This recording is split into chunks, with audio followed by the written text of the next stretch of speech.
नमस्कार, घटना चक्र बुक वीडियो के इस शैक्षणिक मंच पर आपका स्वागत है। हमारा उद्देश्य है ज्ञान को सरल, स्पष्ट और सुलभ रूप में आप तक पहुंचाना।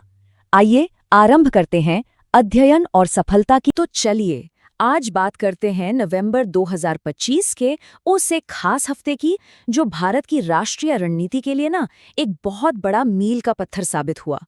जरा सोचिए, सिर्फ कुछ ही दिनों के अंदर 3 बड़े बड़े शिखर सम्मेलन हुए और ये तीनों 3 अलग-अलग लेकिन आपस में गहराई से जुड़े हुए मुद्दों पर फोकस कर रहे थे। अब सवाल ये उठता है कि कोई भी देश अपनी सबसे बड़ी और अलग-अलग चुनौतियों का सामना एक साथ कैसे करता है। मतलब बाहरी सुरक्षा भी देखनी है, देश के अंदर स्थिरता भी बनाए रखनी है और भविष्य के लिए जो जरूरी संसाधन है उनका मैनेजमेंट भी करना है। ये वाकई एक बहुत ही मुश्किल संतुलन है। तो आइए देखते हैं कि ये शिखर सम्मेलन इस बारे में हमें क्या बताते हैं। देखिए, नवंबर का आखिरी हफ्ता कितना एक्शन पैक्ड था। 27 नवंबर को भारत इंडोनेशिया रक्षा वार्ता हुई। फिर ठीक अगले ही दिन 28 और 29 नवंबर को सुजलाम भारत विजन समिट हुआ और लगभग उसी समय 28 से 30 नवंबर तक अखिल भारतीय पुलिस सम्मेलन चला। ये 3 इवेंट्स एक तरह से राष्ट्रीय रणनीति के 3 सबसे जरूरी स्तंभों को दिखाते हैं। तो चलिए सबसे पहले बात करते हैं पहले स्तंभ की, यानी रक्षा और कूटनीति की, जिसका सीधा सीधा मतलब है अपनी सीमाओं के पार जाकर पार्टनरशिप को मजबूत करना। इस हाई लेवल डिफेंस डायलॉग की अगुवाई कर रहे थे 2 बहुत ही अनुभवी नेता। भारत की तरफ से थे रक्षा मंत्री राजनाथ सिंह और इंडोनेशिया की तरफ से रक्षा मंत्री सजाफरी सजामुसोएद्दीन। इन दोनों की मौजूदगी ही अपने आप में इस बैठक के महत्व को बताने के लिए काफी है। तो ये तीसरी भारत इंडोनेशिया रक्षा मंत्रियों की बातचीत थी जो 27 नवंबर को नई दिल्ली में हुई।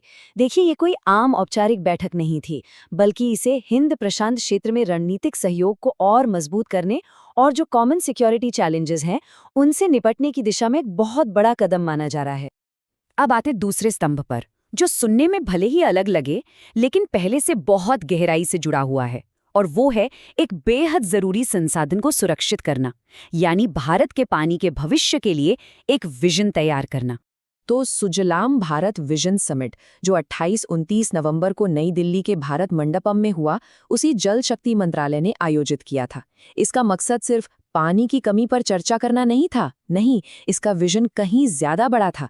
इसका मकसद था जल सुरक्षा, संरक्षण और सस्टेनेबल मैनेजमेंट के लिए एक नेशनल रोड मैप तैयार करना, जो किसी भी देश की आर्थिक और सामाजिक स्थिरता के लिए बहुत ही जरूरी है। और अब तीसरा और आखिरी स्तंभ, आंतरिक व्यवस्था को मजबूत करना, और इसके लिए देश के सभी कानून प्रवर्तन के शीर्ष अधिकारी एक मंच पर आए। ये कौन सा सम्मेलन था? 60वां? सोचिए जरा, ये नंबर ही अपने आप में एक कहानी कहता है। ये दिखाता है कि ये सालाना बैठक कितनी पुरानी, कितनी स्थापित परंपरा है और इसका संस्थागत महत्व कितना ज्यादा है, जहां देश के टॉप पुलिस अधिकारी एक साथ आते हैं। तो ये पुलिस के डीजीज और आईजीज का अखिल भारतीय सम्मेलन 28 से 30 नवंबर तक छत्तीसगढ़ के रायपुर में हुआ। इसमें आतंकवाद, साइबर क्राइम और संगठित अपराध जैसी आंतरिक सुरक्षा की चुनौतियों पर लंबी चर्चा हुई और भविष्य के लिए रणनीति तय की गई। मतलब साफ है, बाहरी खतरों से निपटना जितना जरूरी है, उतना ही जरूरी देश के अंदर व्यवस्था बनाए रखना भी है। तो अब सवाल ये है कि इन तीनों अलग अलग दिखने वाले इवेंट्स को एक साथ कैसे देखें। यहीं पर पूरी तस्वीर साफ होती है। ये एक रणनीति की टिकड़ी है जो मिलकर एक पूरी राष्ट्रीय रणनीति को बुनती है। तो एक राष्ट्र की ताकत के ये 3 स्तंभ हैं। पहला है वैश्विक साझेदारी, यानी डिप्लोमेसी और रक्षा सहयोग से बाहरी सुरक्षा को मजबूत करना। फिर आता है दूसरा, यानी हमारे अपने राष्ट्रीय संसाधन जैसे पानी, जिनकी लॉन्ग टर्म सुरक्षा पक्की करना। और तीसरा, जाहिर है, हमारी आंतरिक सुरक्षा, मतलब देश के भीतर व्यवस्था बनाए रखना और कानून लागू करने वाली एजेंसियों को मजबूत करना। ये तीनों अलग अलग नहीं, बल्कि एक दूसरे पर पूरी तरह निर्भर हैं। और अंत में एक बड़ा सवाल, जैसे जैसे भविष्य की चुनौतियां बदलेंगी, उनका रूप बदलेगा, तो इन 3 स्तंभों में से किस पर आने वाले सालों में सबसे ज्यादा ध्यान देने की जरूरत पड़ेगी?